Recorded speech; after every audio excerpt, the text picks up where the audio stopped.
Hey there, and welcome back to this week's edition of Ask Ron, where Ron answers our Gold Club members' questions. I've got Ron here with me today. How are you doing today, Ron? Outstanding. Outstanding, awesome. Well, we'll go ahead and jump right into this. One thing that I do want to go ahead and remind you guys about, this is a benefit for our Gold Club members. So if you do have questions and you are a Gold Club member, just hop on to the Gold Club website. Go to the forums section and the Ask Ron section. Just leave your comment there and we'll get to it in next week's edition.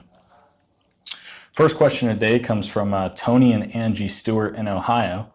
They said, when I talk to sellers and they are not open to a low cash offer on terms, I ask them, what are they going to do if they cannot sell for the price that they want? Sometimes they say that they're going to rent it out. I know you're always looking for training ideas, so could you do a training on how to convert these open to being landlord people into master leasing candidates?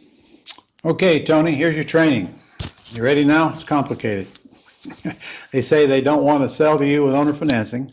You say, well, listen, what if I lease option it from you? Which means that I'll lease it with an option to buy and I'll be responsible for all of the repairs and sometime in the not too distant future you'll get cashed out. Now, of course, that may or may not interest them. So, if they tell you they want to get cashed out right now, that's the only way they'll sell. Right? You're wasting your breath after that. Just move off the phone. And as I trained you, if you got a house, they're asking close to retail price, and the house is in excellent condition, you don't stand a chance of buying it for all cash. You might as well not even ask the question, to be honest with you. It's the houses that need repairs, the renovation jobs that you can buy at low discounted prices, not the pretty ones in the pretty neighborhoods. I simply put that question in your script just in case you got lucky and found somebody that really need to go fast and they'd sell it cheap. But you're not going to get a nice house in a nice neighborhood down to Mayo, maximum allowable offer. So don't be thinking you can. You just can't. And if you want to leave that question out, you can as well. And then a follow-up to that one, Ron, that Evengii Puchkaryov left in the comments. It sounds like a question that she asks sellers in this situation. She says, what if you could rent it without needing to search for tenants and qualify them, handle repairs and irresponsible contractors, or argue with property management? Does that sound like something that you'd be interested in? That's good. That's actually very good, yeah. So I read that one more time so they can... Says that, what if you could rent it without needing to search for tenants and qualify them, handle repairs and irresponsible contractors, argue with property management, or deal with accounting? That's good. That's good. That's very good, actually. Perfect. Thank you for that comment, Evengii. And next question we've got is from Stephen Jefferson in Pennsylvania. He says, why is it impossible to use land trust in Pennsylvania? Or is it possible? It is possible. I don't know who told you that it wasn't, but it's absolutely possible. You can use them in all 50 states. That would include Pennsylvania, I think. All right. Next up comes from Robert Brodsky. He's here in Florida. He says, hey, Ron, I'm a longtime customer since 1993. Man, you're old. He said, I've got a short fuse that's burning fast to be out of our home as we're closing on September 20th and transferring possession on October 5th. Then they're Jacksonville bound.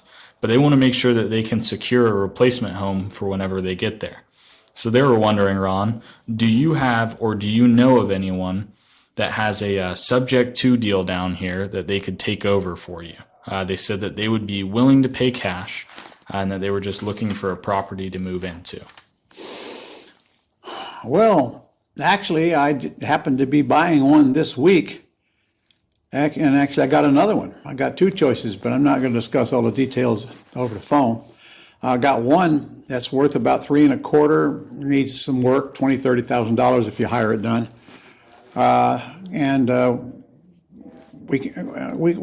Problem is that's going to have to be all cash because I paid all cash for the house.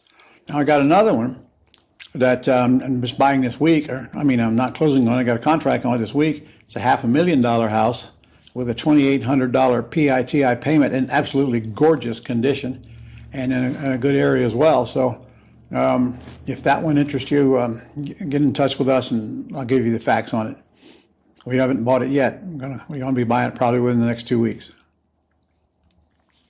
All right, next up. This one says, when you sell a house through a trust, would it still be considered estate planning purposes after sale? Or I guess they're asking, would they still be able to, or would the bank be able to call the loan due? No, bank cannot call the loan due because you put your property into a trust for estate planning purposes. Now, if you want to write this down, everyone that's watching, it's called the GARN, G-A-R-N, Saint Germain Federal Depository Institution Act of 1982 prohibits them from doing so, and they all know it. You don't ever have to worry about calling a loan due because it goes into a trust. That's GARN, Saint Germain Federal Depository Institution Act of 1982. That is the same law that created the due on sale clause. At the same time, it created exclusions, like you putting your house into a trust, or you're transferred interfamily, and or maybe you got a second mortgage and you have to foreclose to get the house back. They can't call it due on any of them circumstances. All right, perfect. And last question that I have for you, Ron. How would you typically advertise your rent-to-own houses without naming the down payment or monthly payment? So I guess this question would be like kind of how when you say whenever you're on the phone with sellers and buyers that you don't name a price. Okay. So do you do the same? I name the price when I sell now. Oh, okay. And that's the only thing I name. I never name the down payment or the monthly. Let's say you're my seller first. Well, no, you're my buyer. Okay, Luke, what's the most you can put down? $2,500. Is that the best you can do? Can't get any more than that? I think I could maybe put together 7,500. Okay, well, that's just not enough to get you in one of the homes I got available for you right now. But if you want me to, I'll put you on my buyer's list and keep you abreast of maybe some lesser priced homes, okay? Okay. And then I'll get his information. And then I'm also going to say, well, what's the most you can pay per month? $1,200. $1,200. Okay, you are looking for a cheap house, aren't you, Luke? I don't have anything that's even close to that, Luke. You know, my houses range between $250,000 and $400,000. So in other words, I'd never name the down payment. They can't make me name the down payment, and they can't make me name the monthly payment. I tell them what's the least they could take, and I keep on working them until I know that they got more or they're just simply out. It's that simple. In other words, all you got to do is read the scripts in my system, and they'll do it for you. Just read the scripts.